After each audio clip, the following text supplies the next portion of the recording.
Hello, I'm back.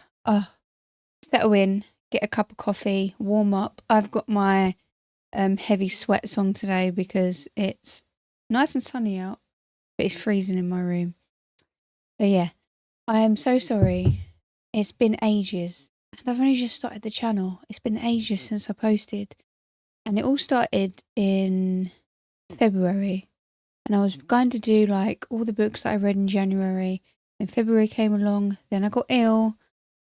And then I had a chest infection. I was in bed for about 10 days, which was it just knocked me out. And then when I went back to work, time just got out of hand. And this week I'm on annual leave, and I thought, yes, let's get back into filming for my YouTube.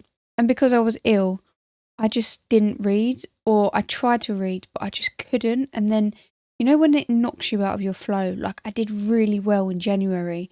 I read a lot of books in 1 month for what I did.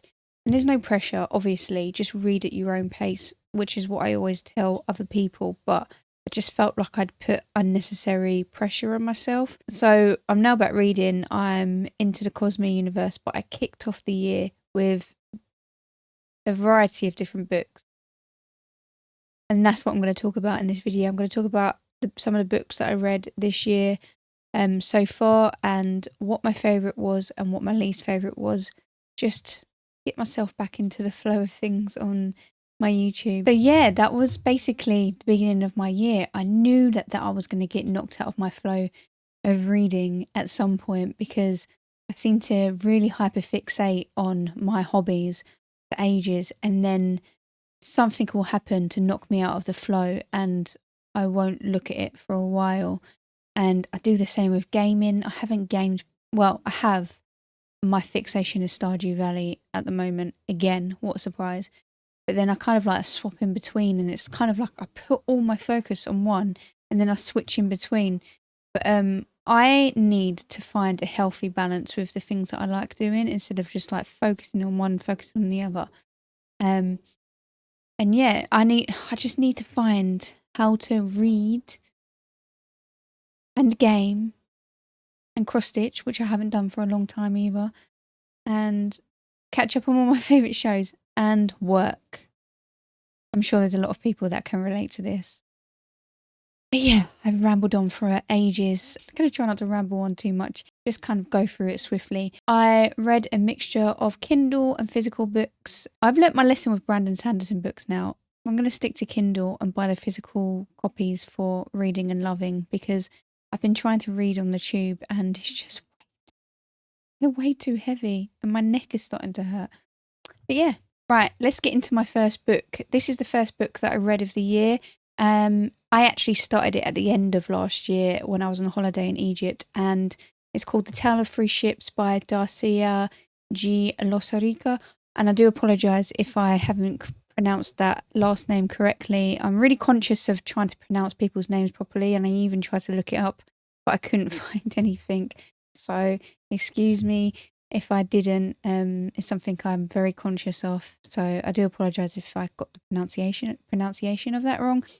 Anyways, The Tale of Three Ships, and I still am seeking out like indie authors to read, and I came across them on TikTok, and I was like, you know what? Hell yeah.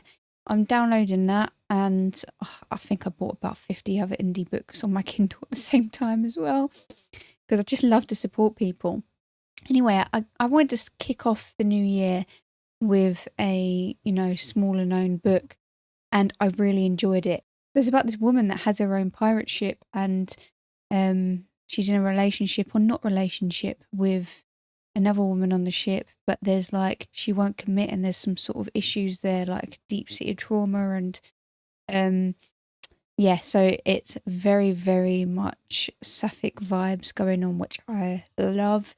And also like, just she takes in sort of the underdog people and like trains them to become really good workers on the ship. And there's elements of like fantasy, adventure, and revenge, a sort of like family vibe as well.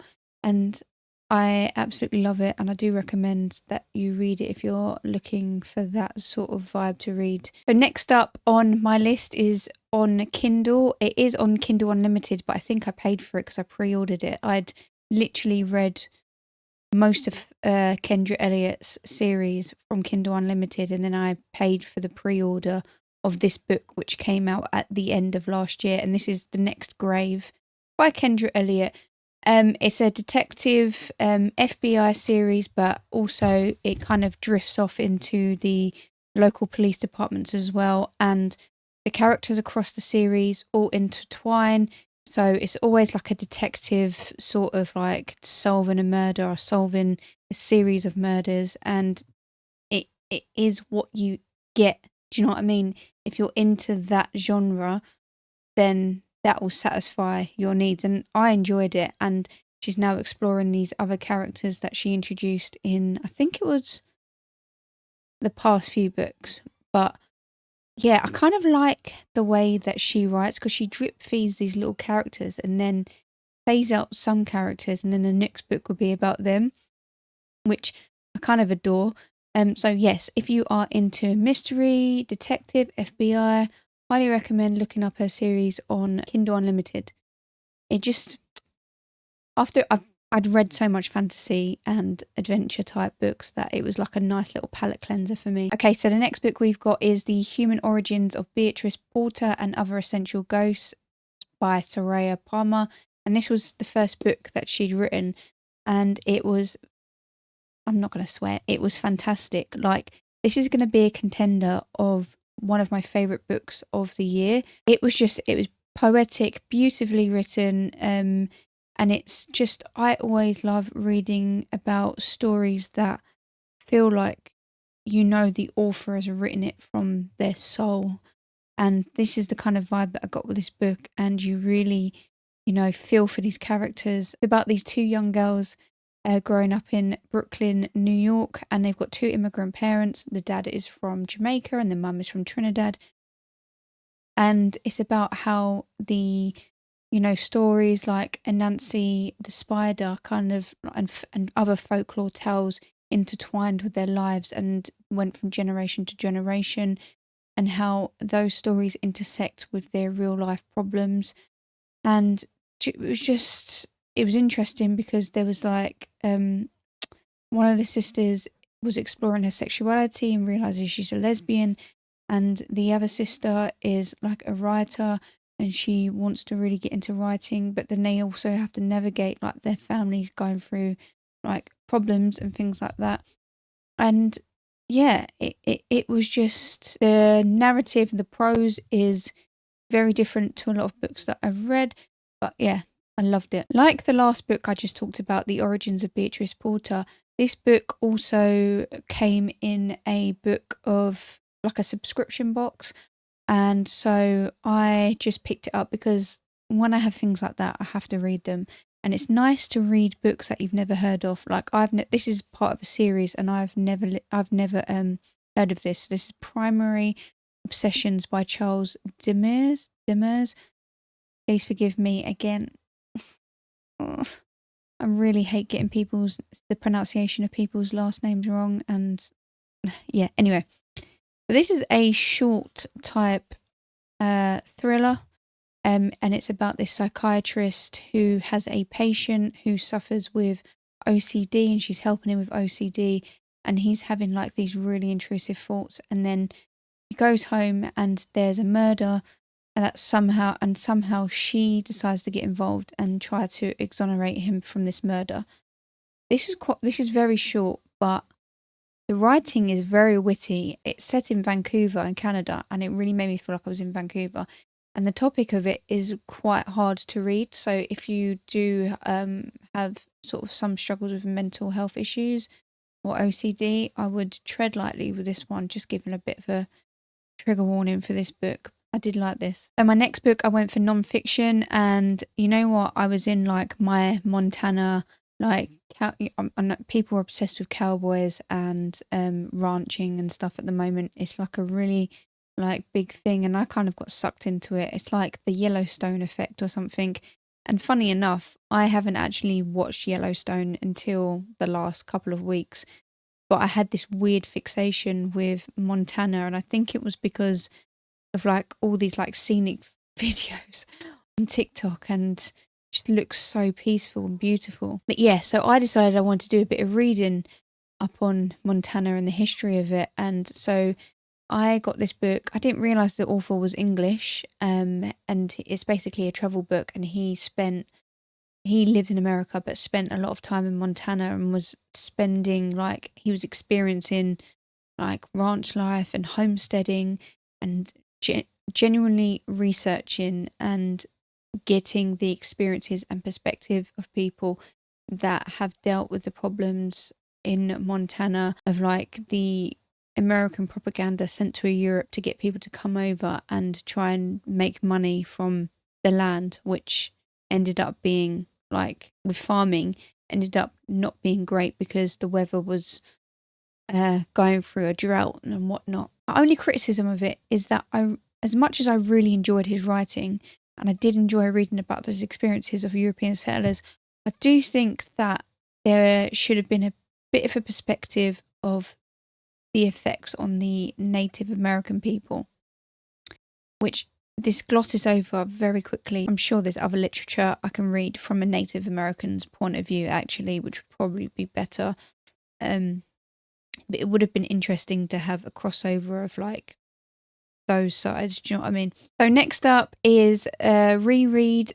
I've originally read this book on the Kindle last year, and it's The Way of Kings by Brandon Sanderson. But because I'm reading the Cosmere universe in an order, I wanted to re-listen and reread through Audible and just refresh myself with the Stormlight Archive, which is part of the Cosmere universe. And I am so glad that I did, because the narration in this book is fantastic. I loved it, and I'm probably going to reread the rest of the books afterwards through Audible.